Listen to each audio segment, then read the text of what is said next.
Melalui ibadah Sabtu Sunyi kali ini, kita akan menghayati dan merenungkan kembali sudah seberapa layak diri kita di hadapan Tuhan yang telah mati bagi kita. Biarlah cinta kasih dari Allah menaungi dan melayakkan kita dalam kehidupan kita. Selamat merenung dan berdoa.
Tuhan Yesus yang sudah salib di Golgota, di Sabtu Sunyi ini kami ingin menghayati kasih-Mu yang ajaib melalui sengsara dan kematian-Mu. Layakkanlah kami menerima semua itu, karena kami ini hanya sebutir pasir di pantai. Setik debu di udara tidak ada artinya, tidak ada gunanya, yang sekejap saja lenyap tak berbekas. Tetapi kenyataannya kami dipelihara Allah, kami dikasihi Allah, kami ada sebagaimana kami ada sekarang. Terima kasih Tuhan Yesus. Amin.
Matius 27 ayat 57 sampai 66. Yesus dikuburkan dan kubur Yesus dijaga. Menjelang malam datanglah seorang kaya, orang Arimatea, yang bernama Yusuf dan yang telah menjadi murid Yesus juga. Ia pergi menghadap Pilatus dan meminta mayat Yesus. Pilatus memerintahkan untuk menyerahkannya kepadanya. Dan Yusuf pun mengambil mayat itu, mengapaninya dengan kain lenan yang putih bersih. Lalu membaringkannya di dalam kuburnya yang baru, yang digalinya di dalam bukit batu, dan sesudah menggulingkan sebuah batu besar ke pintu kubur itu, pergilah ia. Tetapi Maria Magdalena dan Maria yang lain tinggal di situ, duduk di depan kubur itu. Keesokan harinya, yaitu sesudah hari persiapan, datanglah imam-imam kepala dan orang-orang Farisi bersama-sama menghadap Pilatus. Dan mereka berkata, "Tuan, kami ingat bahwa si penyesat itu sewaktu hidupnya berkata, 'Sesudah 3 hari aku akan bangkit.' Karena itu perintahkanlah untuk menjaga kubur itu sampai hari yang ketiga. Jikalau tidak, murid-muridnya mungkin datang untuk mencuri dia, lalu mengatakan kepada rakyat, 'Ia telah bangkit dari antara orang mati,' sehingga penyesatan yang terakhir akan lebih buruk akibatnya daripada yang pertama." Kata Pilatus kepada mereka, "Ini penjaga-penjaga bagimu. Pergi dan jagalah kubur itu sebaik-baiknya." Maka pergilah mereka, dan dengan bantuan penjaga-penjaga itu, mereka memeterai kubur itu dan menjaganya.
Saudaraku, kita sudah membaca bagian firman Tuhan, dan di keteduhan Sabtu Sunyi ini, kembali kita merenungkan makna dan arti dari Sabtu Sunyi dalam kehidupan iman kita.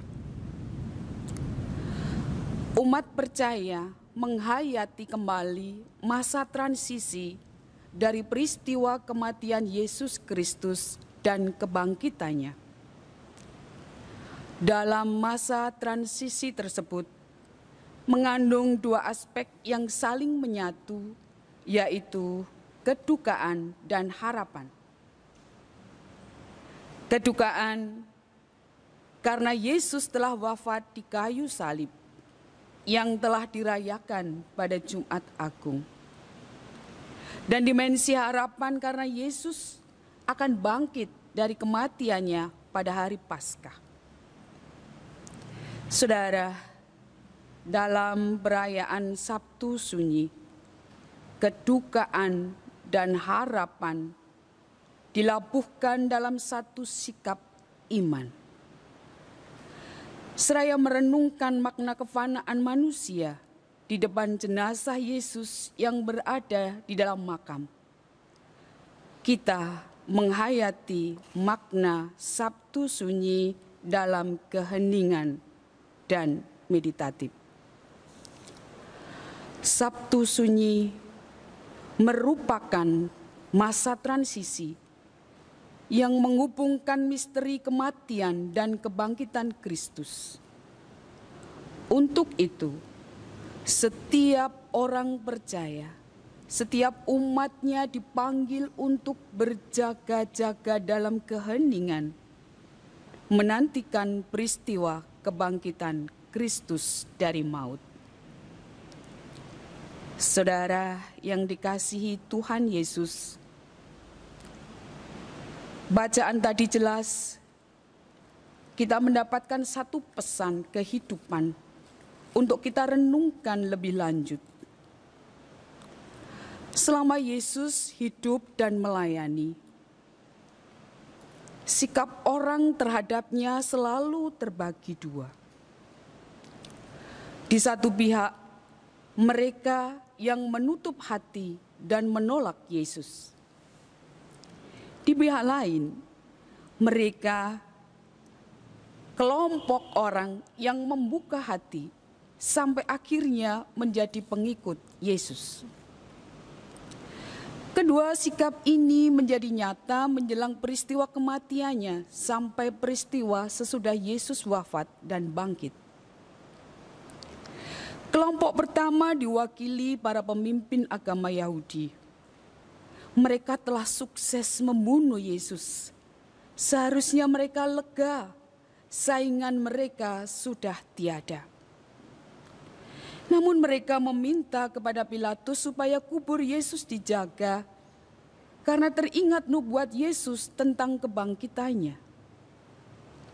Mereka takut akan pengaruh Tuhan Yesus yang begitu besar pada para pengikutnya.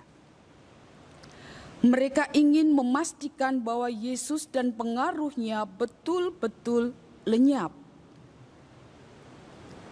Berbeda dengan pengikut Yesus, muncul tokoh Yusuf. Setelah Yesus wafat di kayu salib, ada seorang murid Yesus menghadap Pilatus. Tujuannya adalah meminta izin Pilatus untuk menurunkan tubuh Yesus dan memberikan pemakaman secara manusiawi. Menariknya, orang ini bukan termasuk dari ke-12 murid Yesus. Dia adalah Yusuf, seorang kaya dari Arimatea. Dan menurut catatan Injil Markus, Yusuf merupakan anggota Majelis Besar Sanhedrin Yahudi. Ia termasuk orang yang terkemuka di kalangan Yahudi. Namun, ia tidak seperti para anggota Sanhedrin lainnya yang membenci Yesus. Yusuf justru menjadi salah seorang yang menantikan kedatangan Mesias dan kerajaan Allah terwujud di bumi ini. Setelah mendapat izin dari Pilatus, Yusuf mempersiapkan segala sesuatu yang terbaik untuk penguburan Yesus. Proses penguburan itu disaksikan oleh Maria, ibu Yesus, Maria Magdalena, dan yang lainnya. Terlihat jelas bahwa kematian Yesus tidak menghalangi Yusuf untuk memberikan yang terbaik bagi gurunya. Meski harapan Yusuf dan akan kedatangan Mesias dan kerajaan Allah mungkin pupus dengan kematian Yesus, namun kesetiaannya sebagai murid Yesus tidak berubah. Saudara, memang hidup dan karya penyelamatan Yesus menuntut orang untuk menentukan sikap terhadapnya. Hiduplah dengan komitmen yang tinggi bagi Tuhan. Walau situasi hidup yang kita alami tidak sesuai dengan apa yang kita harapkan, hendaklah kita tetap setia menantikannya. Saudara yang dikasihi oleh Tuhan, sudah layakkah aku? Menjadi satu pertanyaan perenungan kita selanjutnya. Bercermin dari dua kelompok orang yang saya sampaikan tadi. Ada orang yang benar-benar menutup hatinya dan menolak Yesus. Dan kita tahu apa akibatnya. Kita akan mendapatkan hukuman kekal. Dan kelompok yang kedua yang membuka hati dalam seluruh proses hidupnya untuk percaya dan menerima Yesus. Yusuf Arimatea memberikan keteladanan dalam kehidupan kita. Dia mempersembahkan yang terbaik untuk Sang Guru Agung. Dia memberikan kubur yang baru miliknya untuk Tuhan. Sudah layakkah aku? Kehidupan macam apa yang kita jalani sampai hari ini? Apakah kita seperti para murid ketika peristiwa penyaliban?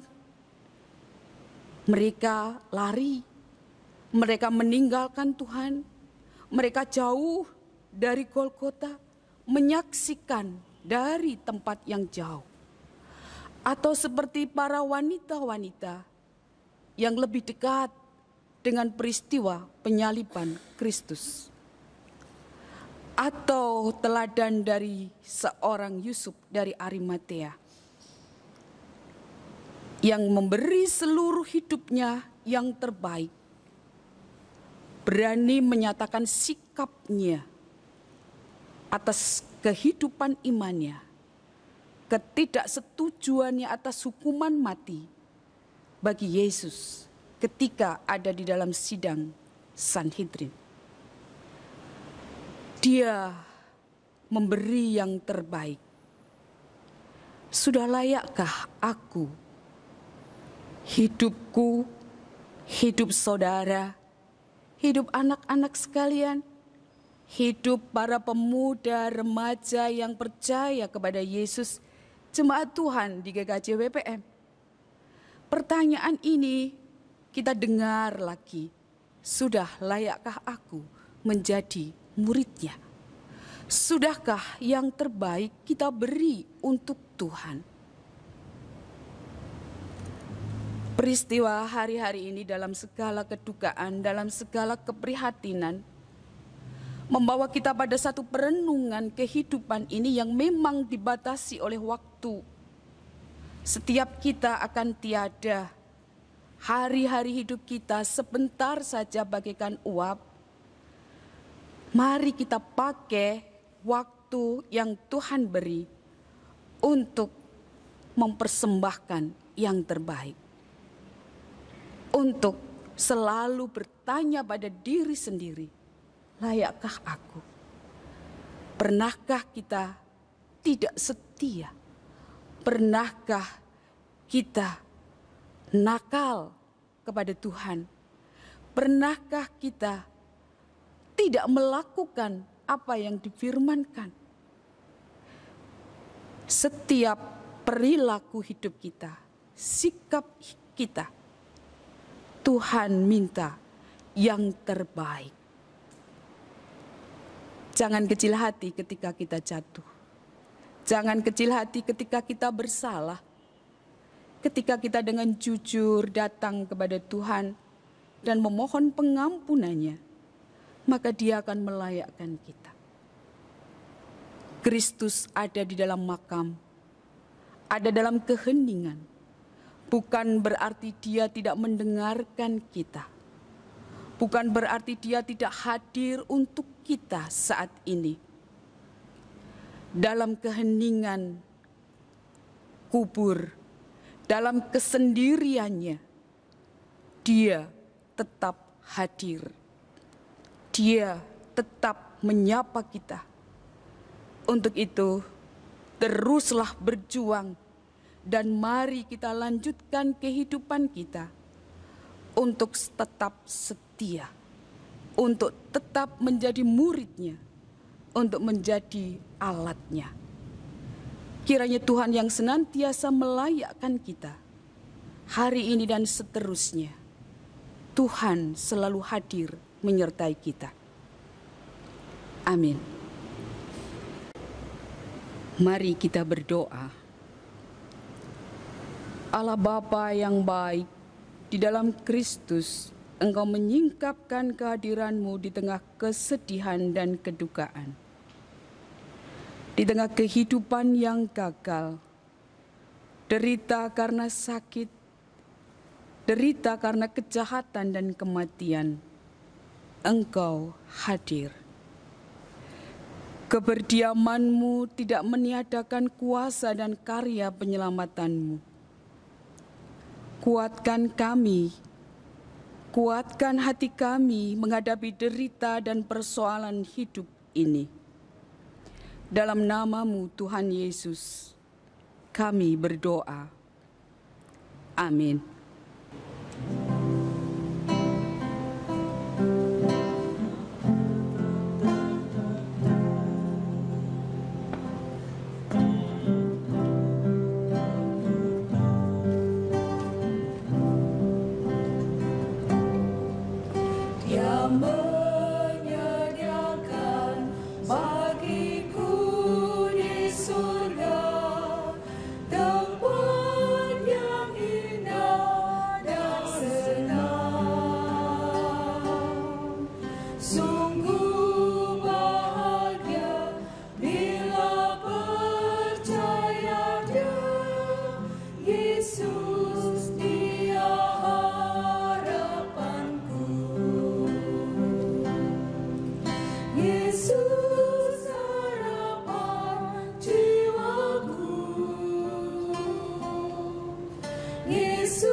Mari kita berdoa secara litani.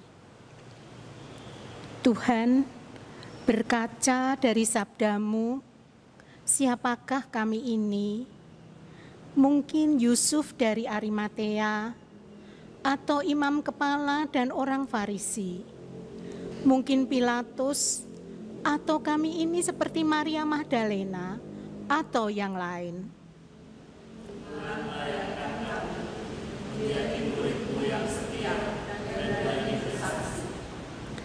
Tuhan, di situasi seperti sekarang ini, kami ingat sabda-Mu, segala sesuatu ada waktunya.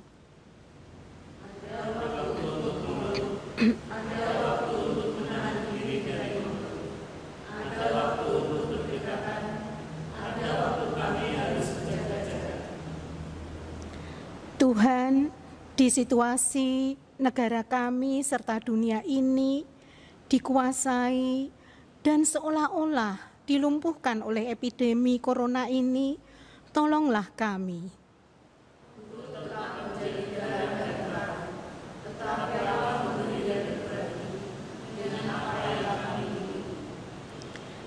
Tuhan, di tengah ketidakpastian dan kami tidak tahu kapan derita ini akan berakhir, kami tetap yakin dan percaya bahwa Tuhan Yesus yang telah mati dan bangkit untuk kami akan menolong, memberkati, melindungi dan memulihkan keadaan kami.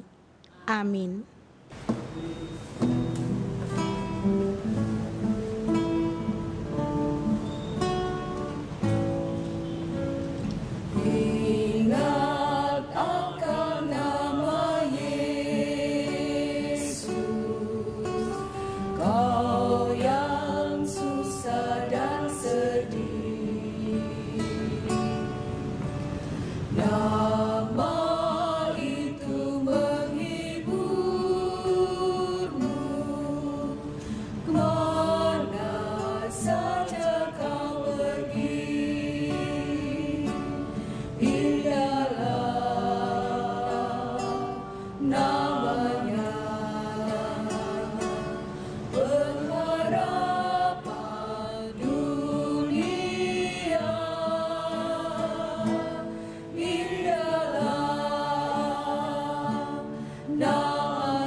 Tuhan, segala sesuatu di dunia ini ada waktunya. Saat ini waktu kami bersekutu dengan keluarga kami di rumah kami. Saat ini di mana segala sesuatu serba tidak pasti. Namun kami bersyukur Tuhan masih memampukan kami untuk memberi. Berkati dan sucikan persembahan yang kami kumpulkan agar layak untuk menjadi berkat bagi sesama kami dan memuliakan nama-Mu. Kami akan segera mengakhiri ibadah Sabtu Sunyi ini, sertai dan lindungi kami dengan rahmat-Mu di sepanjang hidup kami. Dalam nama Tuhan Yesus yang sudah mengajar kami berdoa. Bapa kami yang ada di sorga, dikuduskanlah nama-Mu, datanglah kerajaan-Mu, jadilah kehendak-Mu di bumi seperti di surga. Berikanlah kami pada hari ini makanan kami yang secukupnya, dan ampunilah kami akan kesalahan kami, seperti kami juga mengampuni orang yang bersalah kepada kami. Dan janganlah membawa kami ke dalam pencobaan, tetapi lepaskanlah kami daripada yang jahat. Karena Engkaulah yang mempunyai kerajaan dan kuasa dan kemuliaan sampai selama-lamanya. Amin.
kuasa-Mu sanggup menyembuhkan.